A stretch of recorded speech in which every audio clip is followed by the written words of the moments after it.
Looks like we've got Buddy here on my phone. So what I'm going to do, Tyler, Michael, is I'll just put Buddy's audio right up to my mic, and we'll try to make this work. Buddy, are you able to hear me? Yes, I hear you fine. Okay, Mike, are you able to get audio?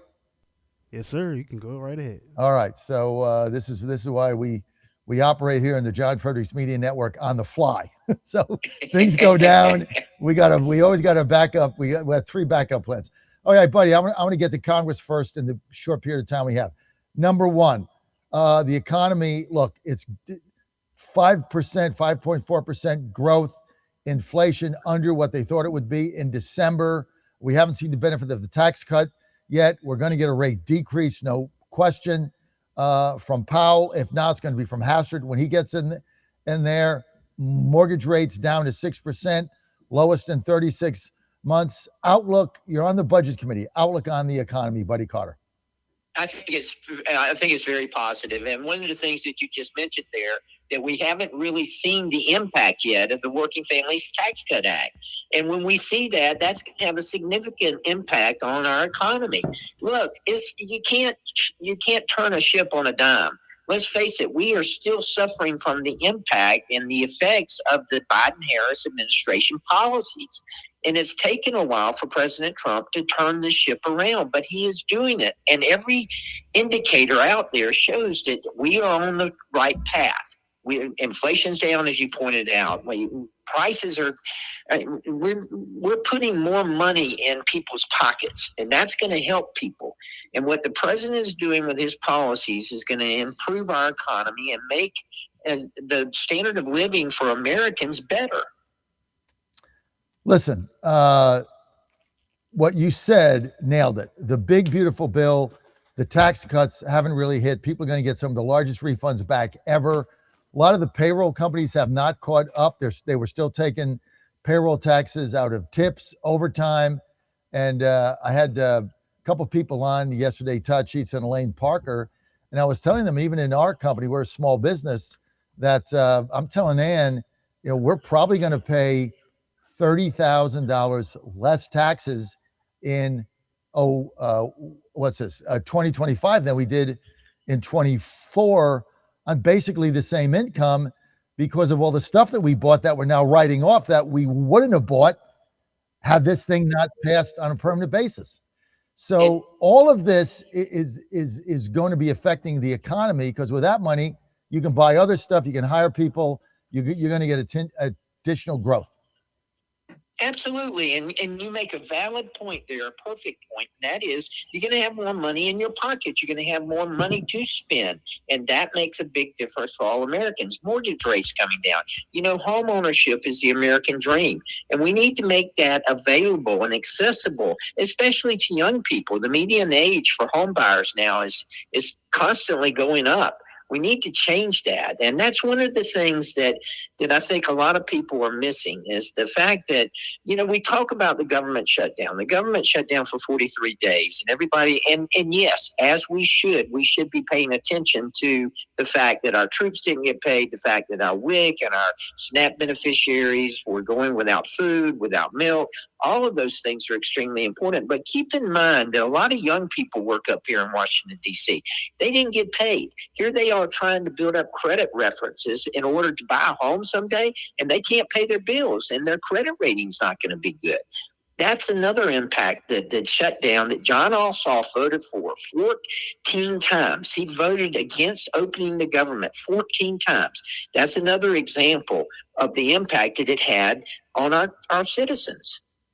I want to get to the shutdown you just mentioned, looming on January 31st. My estimation is that the only thing that can derail our momentum in the midterms and you guys carrying the Senate and keeping the Senate and keeping the House is another shutdown. How do you guys avoid that when the Democrats know that a shutdown is almost ensures their power? How do you get out of this?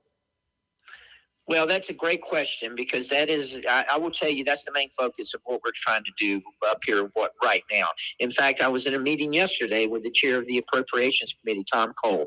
He is very confident that we're going to be able to get these bills through. We may have to stay in the last week of this month. We were scheduled to be out.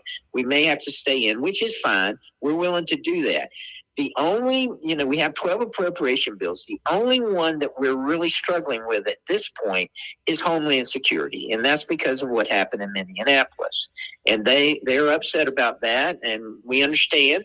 But at the same time, if we can get 11 out of 12 done and maybe get a CR for Homeland Security, we can avoid a government shutdown again. So it goes to the Senate. So you guys pass it by a vote, right? Now your majority is like what, one, right? Exactly. You had an unfortunate passing of one of your colleagues in California now, which didn't help. Marjorie Taylor Greene's out. A whole nother story. Here's your hat. What's your hurry? Good riddance. Just my view. But it's going to go to the Senate, and here's what the Democrats are going to do. They want Obamacare subsidies for 3 years. They want to defund Homeland Security. You can't get the 60 votes. You're not going to get there. You'll never get there. What happens? Well, we're going to have to get there. Look, they lost the public sentiment in the last shutdown. The Democrats lost that, and they're going to lose again this time. And I think they recognize that. They don't want to take the blame for another shutdown.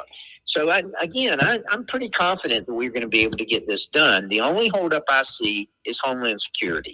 That may be a problem, but I think we can get through with that. What about healthcare? Try to shut it down again. Healthcare is still a concern. There's no question about that. They still want to get illegals on Medicaid, and we're not going to let that happen. They still want these subsidies. The subsidies should end. Remember, the Democrats are the ones who passed these subsidies. They passed it during when COVID started, when the pandemic started, with the intent that when the pandemic was over with, that it would end. The pandemic's over with. It should end now. Not only that, but keep in mind, insurance premiums have gone up almost 12%, anywhere from 10 to 12%. These subsidies that we're talking about are only going to help with about 4%. So you're still going to see quite a bit of an increase. And they're not going to help at about 6% of the population as it is now. Buddy, let me ask you this. You're running for U.S. Senate, so we're going to shift over here in a second to your campaign. A lot of us believe that the Republicans need to scrap the filibuster, the cloture rule in the Senate, in order to get any of this stuff done, because you're just not going to get the 60 votes, because the Democrats know that if they shut the government down, that they win, because the economy, GDP gets hurt, people get pissed. It doesn't matter who they blame. We always get blamed at the end, hurts our numbers, no upside, and they have the power to do that. Do you think the Republicans should just bite the bullet here and scrap this cloture rule and start getting things done in the U.S. Senate? Yes, I do. I agree with the president. He proposed that during the last shutdown, and I agree with him. We've got to get past this. Look, I get it. It's a great backstop against when the Democrats are in power, but they are using it right now and using it to their advantage, and it's hurting American citizens. So, yeah, I agree with the president. We need to do away with it. Now, if we can surgically do away with it, and by that what I mean is that if we can say, okay, the filibuster can't be used when we're talking about appropriations, that would be even better. Right, but that's look, they got to do something. If you're in the Senate right now and that filibuster vote came up, would you vote to get rid of it lock, stock, and barrel, sir? Yes, I would. Thank you. So here's the issue. If the Democrats take control, they're getting rid of it the next day. I talked to Andy Biggs last night. Here's what Andy said, okay? The only reason the Democrats didn't do it the last time is because they were 2 votes short. Manchin and Kirsten Sinema. They're gone. They're not there. Fetterman, reasonable guy, voted to get rid of the filibuster with the Democrats. So if the Democrats get in, it's gone the next day. What the hell are we waiting for? That's exactly right. Let's do it to them before they do it to us. I mean, it just doesn't make any sense, right? Let's get to your campaign. Derek Dooley, nice guy stuck in the mud. I don't see it. 15%, really can't get over it. Not resonating. Hope he does. I think he'd be a good candidate. I think he should, get be part of this dialogue. But I just haven't seen the movement. And I think the not voting for 20 years, I had him on my show and I asked him about this.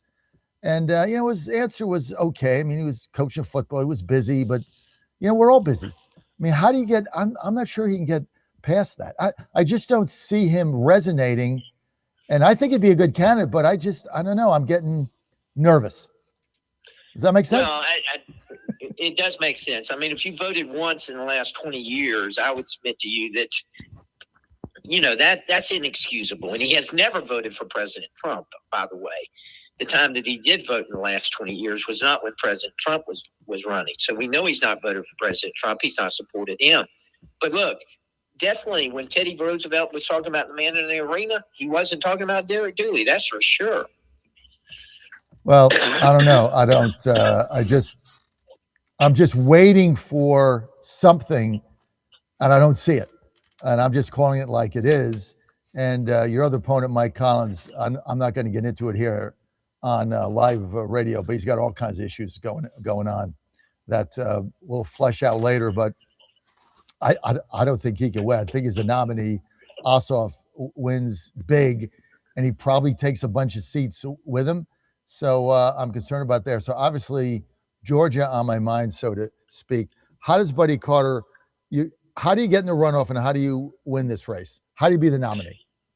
Well, the way that we do it is to get our message out, and we're doing that. We're well received all throughout the state. And look, unlike Derek Dooley, I do have a record. I've been a mayor. I've been in the state legislature. I've been in Congress. I've been in the arena, and I've been participating. I've got a record of supporting President Trump.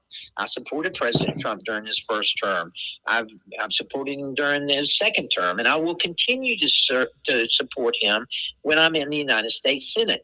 The one thing that we've got to keep in mind here, and you just pointed it out, John, we got to win. We got to get rid of Jon Ossoff. We can ill afford to lose this race. This is the best chance of a pickup that we have in the nation this year. We got to keep the main thing, and that is to get Jon Ossoff out and to get a conservative in the United States Senate who's going to support President Trump and his America First policies. I've done that. I will continue to do that in the United States Senate. All right, let's go rapid fire back to Congress. Happy you're not in the office, so we can in your congressional office, so we can have a freewheeling conversation. I'm going to bring up a topic. Tell me your thoughts on it. One, President Trump on, I think it was Sunday night, capping credit card interest starting January 20th. Good day at 10%. What's your reaction? I'm all for it. 1 out of 4 Georgians are delinquent in their credit card accounts right now. And I'm telling you, it is impossible for these, especially young people, it's impossible for them to catch up when they're having to pay 25% interest. That's like gangsters. I mean, this is ridiculous. I don't want to delve into the private market. I get it. I want to let capitalism work by itself. But at the same time, there are times when the federal government's got to step in and say, "Hey, you guys, y'all are abusing the system here, and you need to straighten up." So you're in favor of the 10% cap? Absolutely. So am I, especially because we have credit card debt. I'd rather pay 10% than 27%. Like, we got the highest credit card debt in the nation. Now, there's ramifications to this. Credit's going to tighten. If you ask for more money, like, your credit limit's 5 and you want 8, you're probably not going to get that. If your credit rating is, 450, you're probably not going to get a card at 10%. So there's some ramifications, but I think for those that are stuck right now in the affordability gap, I think that was a good thing. Venezuelan oil.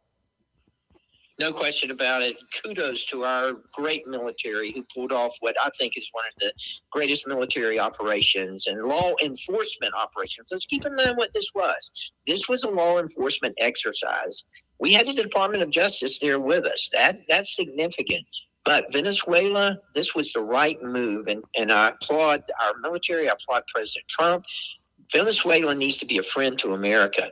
They need to improve their oil infrastructure and benefit the citizens of Venezuela. And they need to stop the flow of drugs to our country that's poisoning our people and killing our citizens. Okay, the ICE surge in Minneapolis. The Democrats have a problem. They have a violence problem. We should be backing our ICE officials, our ICE agents. They are doing their job, and we should be thanking them for doing their job. But the Democrats, they want to criticize them, and they want to tell people not to listen to them and not to cooperate with them. If a policeman pulls you over, cooperate. I mean, this is the problem here. We all saw the film of what happened up there. That girl, and God bless her, I'm sorry that it happened. We're all sorry that it happened. But at the same time, she was using that vehicle as a weapon against an ICE agent. Bill Clinton and Hillary Clinton subpoenaed by oversight, giving the New Jersey salute to the subpoena not showing up. Comer says, well, he's going to pursue now an indictment. Bannon and Navarro went to jail over not showing up for a subpoena. What do the Clintons got to pass? No, he doesn't have a pass. And I'm glad you asked this question because I really wanted to get to this today. I tell you, when I'm on the campaign trail, our base, they're tired of this. They want to see people going to jail. They want to see people in handcuffs. They want to see people suffering the consequences of their action. If the Clintons are not going to cooperate, and if Jamie Comer is going to have to subpoena them, then that's what should happen. They need to be answering to the call of the chair of the oversight committee here in the House. And our base is tired of this. They're tired. We teach our children that actions have consequences, and yet we're not seeing any of the consequences to any of these people who are We lose Buddy? I'm still here. You All right, there? go ahead. Yeah, go ahead. Go ahead, buddy. What I was saying is that I'm really glad that Jamie Comer is doing this because, look, our base, they are tired of seeing people get away without any kind of punishment at all. They want to see people go to jail. They want to see people in handcuffs. They want people to have to pay the price. We teach our children that actions have consequences. And yet these people up in Washington, D.C., they're just getting off with no consequences at all. Iran, let me tell you, Iran better pay attention and better. Their short-term memory evidently is not good if they don't remember what President Trump did with his nuclear disarmament over there, because he's made it clear to them that if they don't stop killing these protesters, that he's going to interject there and he's going to intervene, and he will do that. And I applaud him for doing that.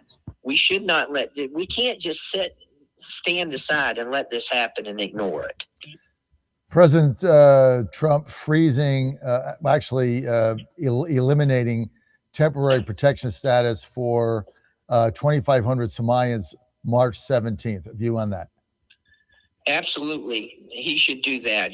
I've got a bill, the Fraud Accountability Act. It's a mirror bill of what Senator Marsha Blackburn of Tennessee has introduced.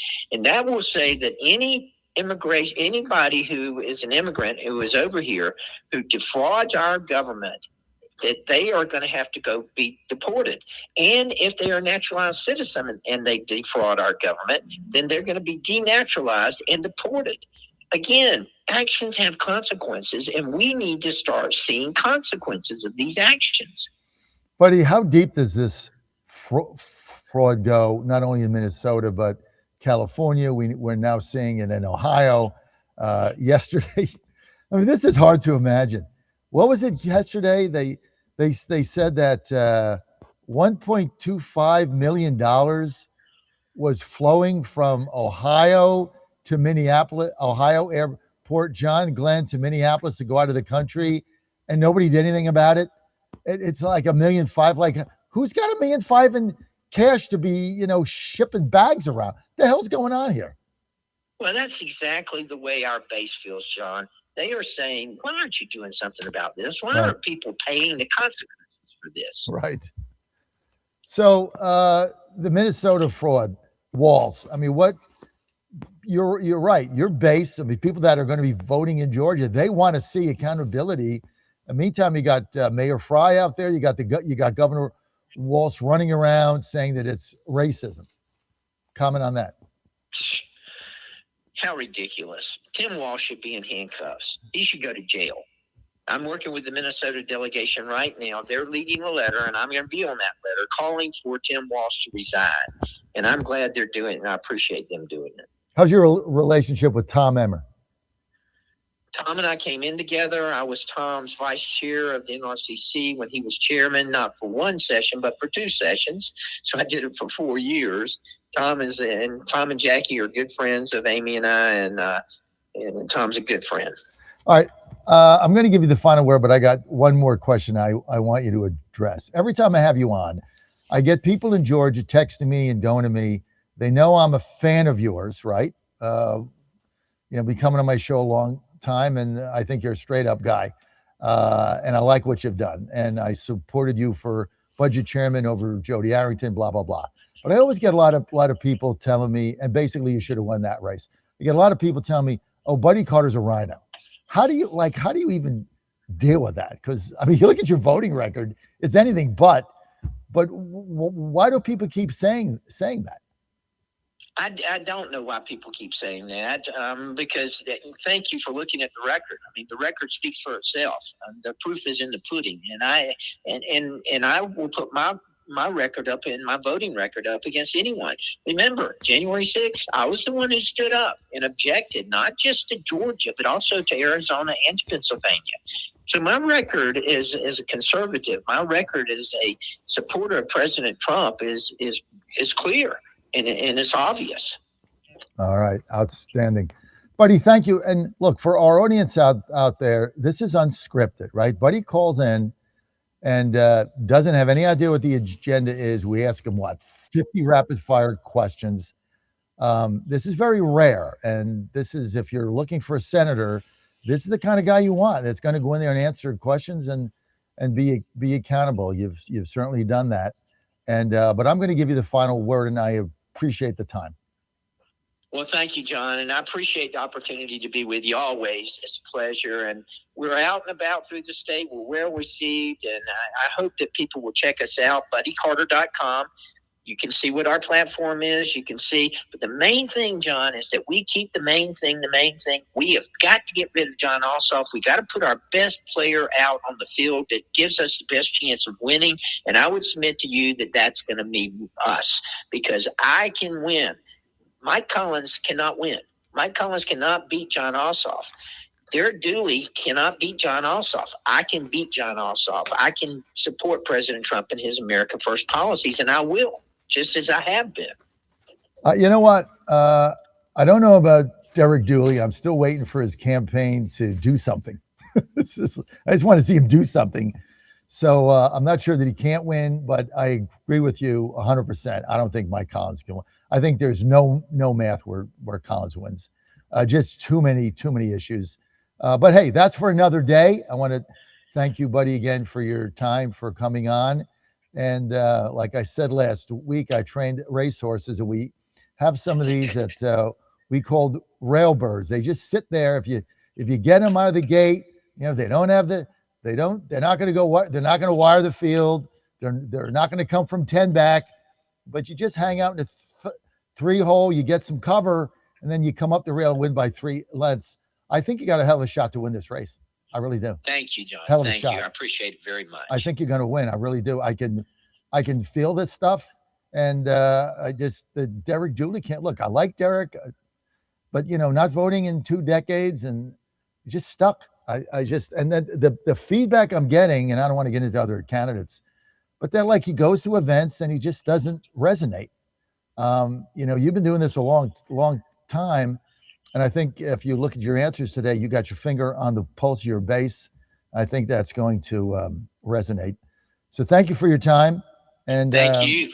And look, my final question is a big shout out to Halsey Adlet, your communications director. She's fabulous. She's just absolutely fantastic.